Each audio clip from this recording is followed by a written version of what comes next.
పోరి అంటే దరిద్రం రా, దరిద్రం అంటే పోరి. అవునరా, నాక పెట్టాలన్నా సుఖ పెట్టాలన్నా ఆలోచించనే ఉంటది. సుఖ పెడతారని మీరు పోయి ఏలు పెడతారు, వాళ్ళేమో మీ నోట్లో ముద్ద పెడతారు. రేయ్ రండ్రా, రండి రండి రండి తీసుకోండి. ఏంటన్న విశేషం? రేయ్ క్వార్టర్ ఇదిగోరా స్వీట్. ఏంటి కెట్టప్పా మంచి హుషారుగా ఉన్నావు, ఏంటి విశేషం? రేయ్ మా అబ్బాయి పోలీస్ కానిస్టేబుల్ గా చేరిన నెలలోపే ఓ మర్డర్ కేసుని చిటికలో సాల్వ్ చేసేశాడు. మొత్తం స్టేషన్ స్టన్. ఇదిగో ఇందులో విచిత్రం ఏముంది? పులి కడుపులు పులే పుట్టుద్ది. మరి అంతేగా.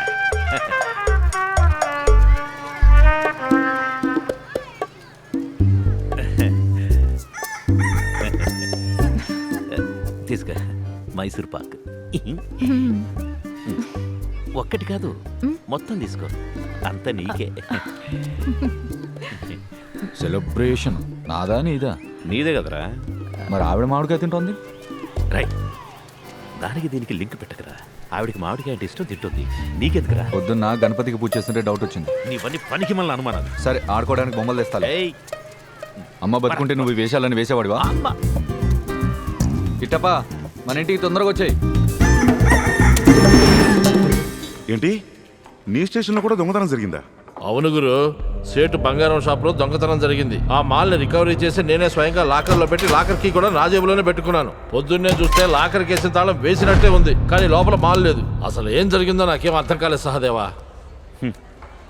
సహదేవా, ఒకే రీతిలో ఒకే స్టైల్లో ప్రెస్ మీట్ అయ్యాకే దొంగతనాలు జరిగాయి. అది ఎలా సాధ్యం? అదే నాకు అర్థం కావట్లేదు. ప్రెస్ మీట్ పెట్టి మనం ఎంత మాల్ రికవరీ చేసామో డీటెయిల్గా చెప్పేశాం కదా. జ్యువెలరీ షాప్ ఓనర్స్ అందరినీ పిలిచి మాల్ ఐడెంటిఫికేషన్ పీరియడ్ జరిపించాలి, కోర్టుకు రిపోర్ట్ సబ్మిట్ చేయాలి. ఏం చేయాలి ఇప్పుడు మనం? ఆ ఎస్పీకి విషయం తెలిస్తే ఉద్యోగాలు ఉడపికి బొక్కలో దోస్తాడు మనల్ని. ఈ కేసు సాల్వ్ చేయాలంటే చాలా మంచి ఆఫీసర్ కావాలి. ఆ? అంటే మనం ఈ కేసుని అఫీషియల్గా హ్యాండిల్ చేయలేం కదా. ఎవరైనా ఒక మంచి ప్రైవేట్ డిటెక్టివ్కి ఈ కేసుని అప్పగిస్తే మంచిది అనుకుంటా. నువ్వు ఓ విషయం అర్థం చేసుకోవాలి. మన స్టేషన్లోనే దొంగతనం చేయగలిగాడంటే ఆ దొంగ ఎంత కంత్రిగాడో ఆలోచించు. అలాంటి కంత్రిగాడిని పట్టుకోవాలంటే మన డిటెక్టివ్ ఎంత చాడికుడై ఉండాలో చూడు. దానికి తోడు వాడు మనకి నమ్మకస్తుడై ఉండాలి. దానికి మా స్టేషన్లోనే ఒక కిలాడిగాడు ఉన్నాడు.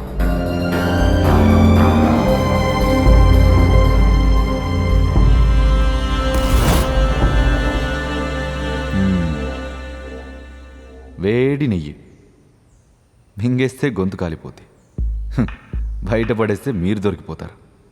ఓవరాల్గా ఊపిరి బిగపట్టే వాతావరణం. దీన్ని నువ్వే ఎలాగైనా సాల్వ్ చేయాలి దివాకర్. చేద్దాం, డోంట్ వరీ. ఈ కేసు నేనే సాల్వ్ చేస్తాను, కానీ నాకు 2 కండిషన్స్ ఉన్నాయి. కండిషన్సా? ఏంటవి? మొదటి కండిషన్, నాకు ఇష్టం వచ్చినప్పుడే నేను స్టేషన్కి వస్తాను. ఎందుకు ఏంటి అని నన్ను ఎవ్వరూ క్వశ్చన్ చేయకూడదు. సరే అయితే. దాంతోపాటు నాకొక జావా బైక్ కావాలి. సరే. అన్నీ అయిపోలేదు, ఇంకొక మేజర్ కండిషన్ మిగిలే ఉంది. ఏంటది? నేను ఇప్పుడు ప్రొబేషన్ పీరియడ్లో ఉన్నాను కదా.